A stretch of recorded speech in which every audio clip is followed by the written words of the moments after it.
Yeah, so Dungeons and Dragons under Wizards of the Coast is making more and more moves to be a more welcoming, accepting, tolerant, progressive space for gamers of all backgrounds, cultural, racial, gender, etc.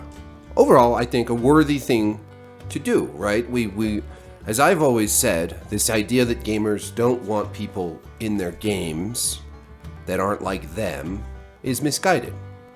From personal, anecdotal experience, me and my friends, most of whom, my gaming friends, most of whom were guys, were always really excited when a girl would want to play.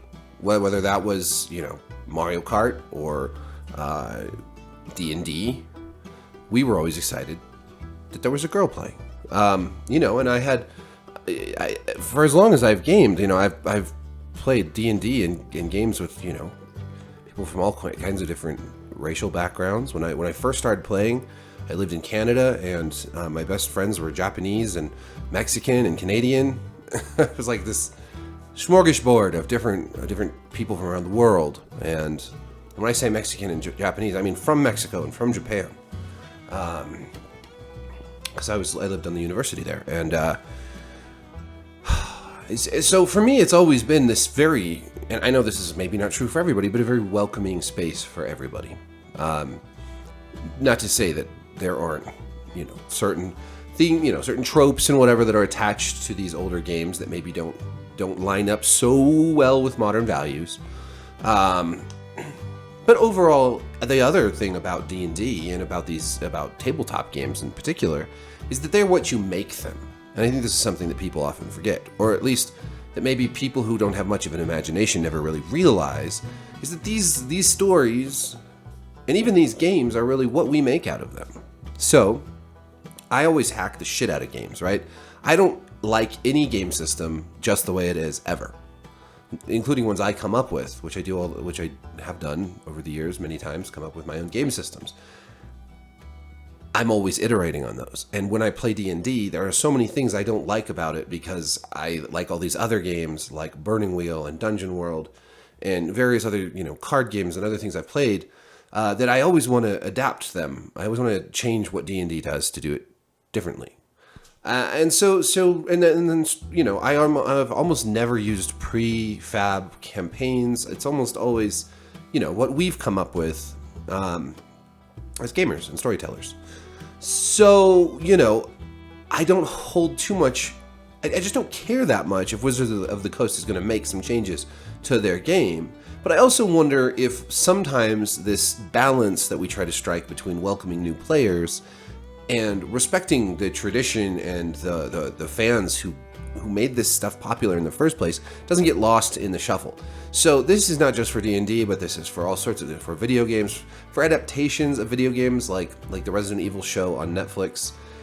All of this, or like of books like Wheel of Time, or Rings of Power, which is sort of an adaptation of Tolkien.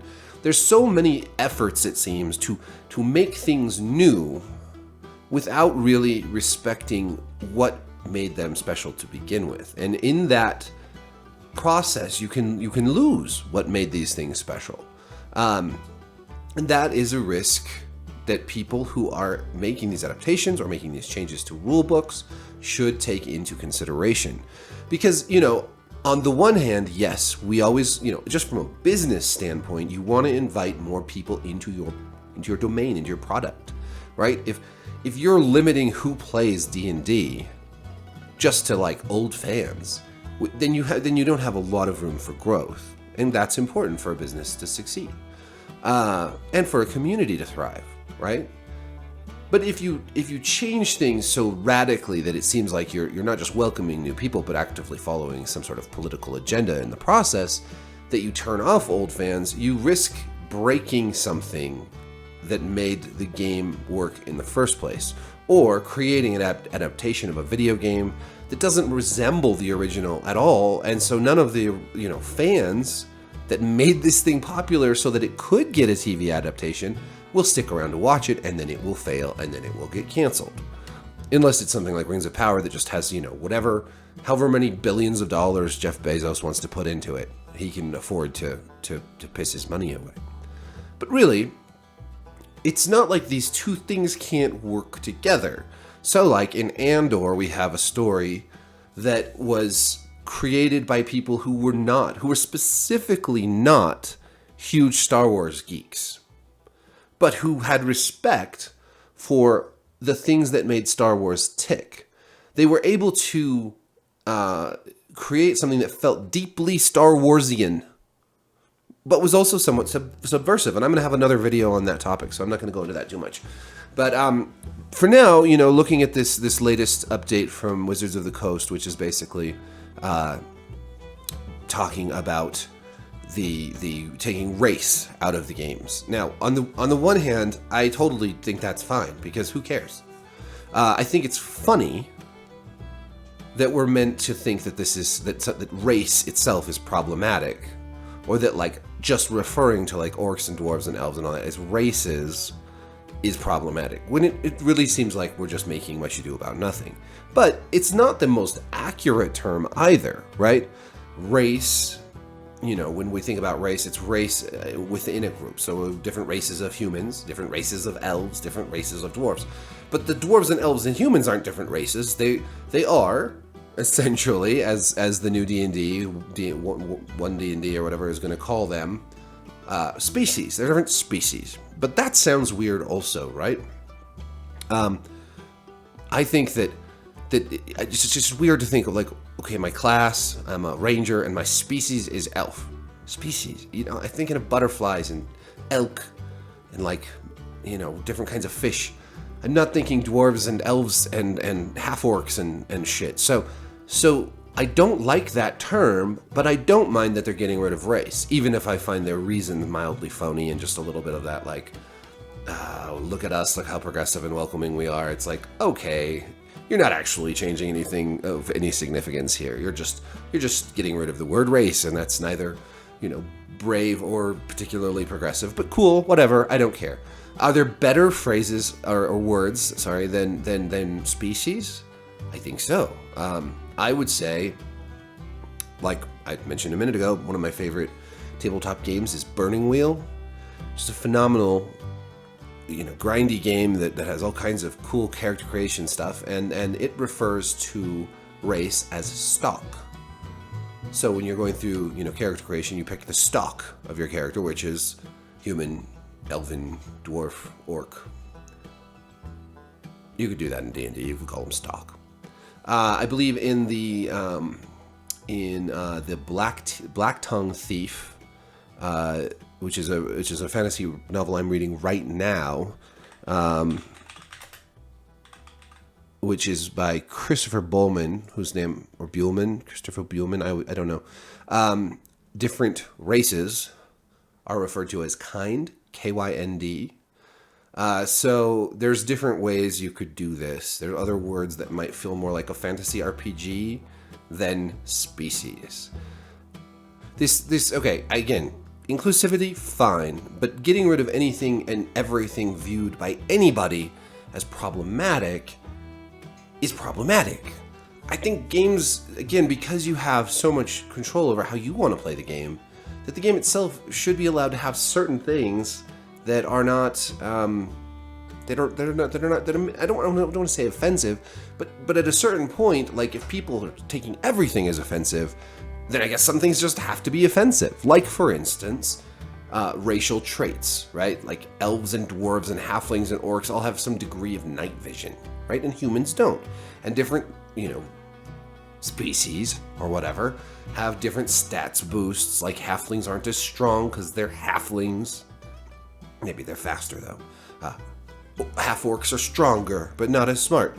Okay, all right. A lot of people are saying, well, that's problematic to have different abilities based on racial group. Okay, but if we're saying they're not racial groups, right? We're not saying that like white guys get this and black guys get this and Mexican guys get this. That would be a little weird, right? I mean, because we're all just humans. But I had some thoughts. I'm just not going to say them.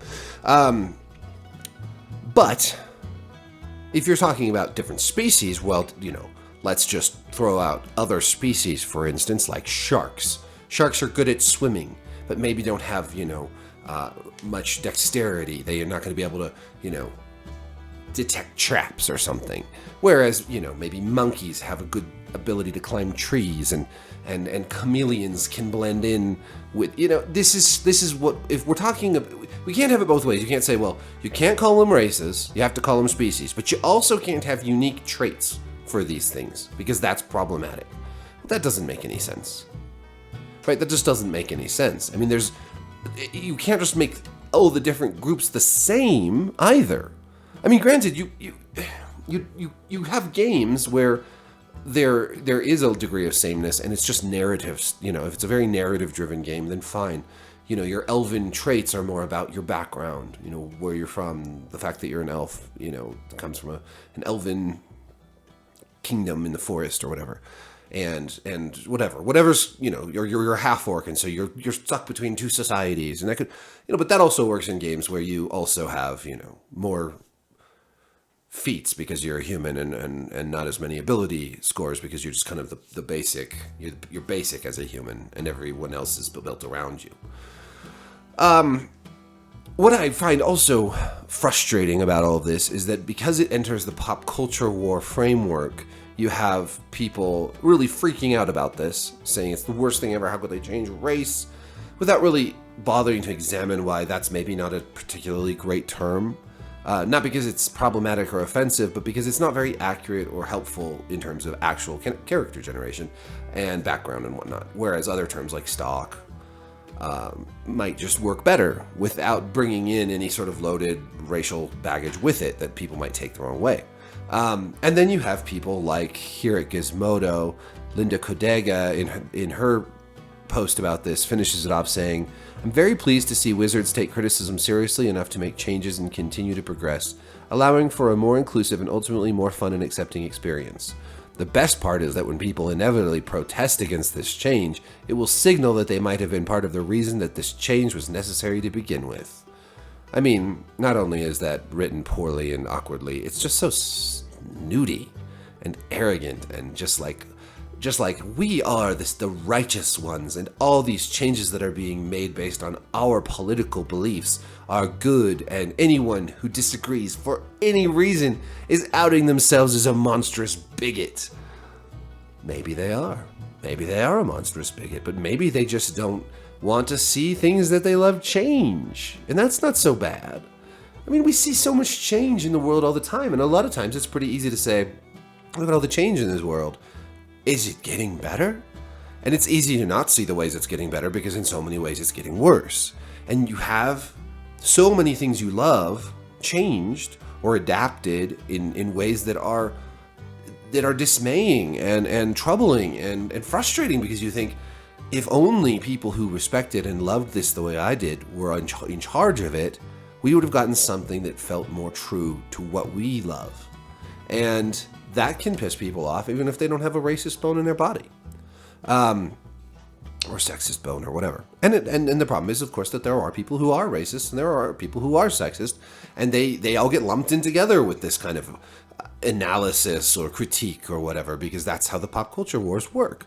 We lump each other into baskets. We throw each other into this, this pit over here or this pit over here, and everything that the pit I belong to, everyone in that pit is angelic and smart and wise, and no one can do any wrong, and everyone over there is a minion of hell and can only do wrong. So, anyways, that's all I'm going to say about that.